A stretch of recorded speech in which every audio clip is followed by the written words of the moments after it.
Don't forget to like and subscribe, people. Need that exposure.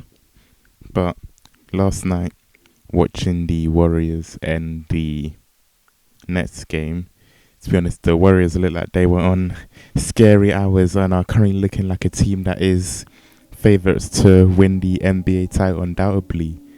And coming into the season, to be honest, I thought that they were a team that, while it looks good on paper, it did need to be seen what they could do. And when someone like Klay Thompson comes back, how well would they be able to fit him into the team? But as the season started straight away, it's clear to see that this is a team who is performing on all cylinders running and is one that could make their way to the NBA Finals.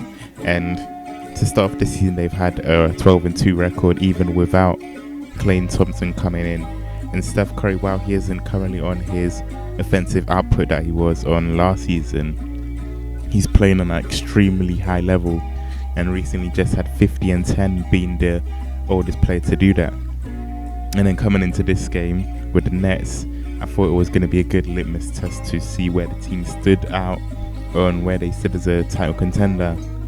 And they blew everyone's expectations out of the water with players like Kevin Looney, Andrew Wiggins, and even Jordan Poole stepping up to the level that people think that they should be. And of course, Steph Curry just being the leader that he is.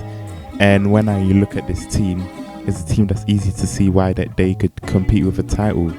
As with Steph Curry performing at the level that he has, he's been having to be doubled anytime he goes past the half court and anytime that he steps on and off the ball, with his off-ball movement just being as good as his on-ball one.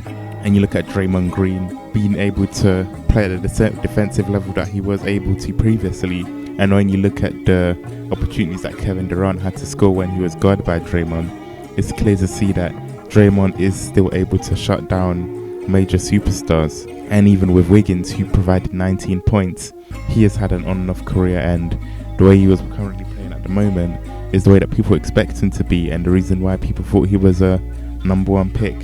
And then coming off the bench, you have people like Otto Porter, Gary Payton Jr. It's been a godsend with them to finally have a guard who can defend extremely well and provide a lot of things off the bench that are needed for a team like Golden State.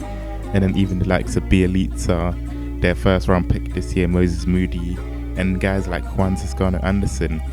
And then you look at the fact that their picks from last year, James Wiseman, hasn't played yet and is looking to come in before the end of November. And with someone like him, he can bring another threat to the offensive end with his length and his ability to play in the post and his ability to just be a vertical threat for the team. And even the same thing on the defensive end with his ability to shot block and provide protection in the paint is something that will be needed if Draymond isn't able to do that, or Draymond does need a support figure in that end. And then of course we got the big man Klay Thompson, who is scheduled to come back sometime in December during Christmas, the Christmas period. And with everyone's reports of him looking really good from the likes of Brian Windhorst, if Klay is able to come back at the potential that we have seen him do before, then it truly will be scary hours for the Golden State Warriors, and it will be a position where they can compete for a title and look like the best team already in basketball. But when you bring someone like Klay Thompson to the table and allow him to have the spacing that he provides, it is something where he will be able to open up the floor for people like Steph Curry and Gary Payton Jr., who can also have another defender next to him that he knows can help him out in situations. Or even someone like Jordan Poole, who has been playing very well as a young threat on the team, will now be even able more to have more freedom and play the way that he feels he can to his full potential. And with this team, I would say that in my mind, they are currently the title favourites, and they are a team that everyone does need to have their eyes on as a team who looks good at the moment and can even get another level which we haven't seen before from them.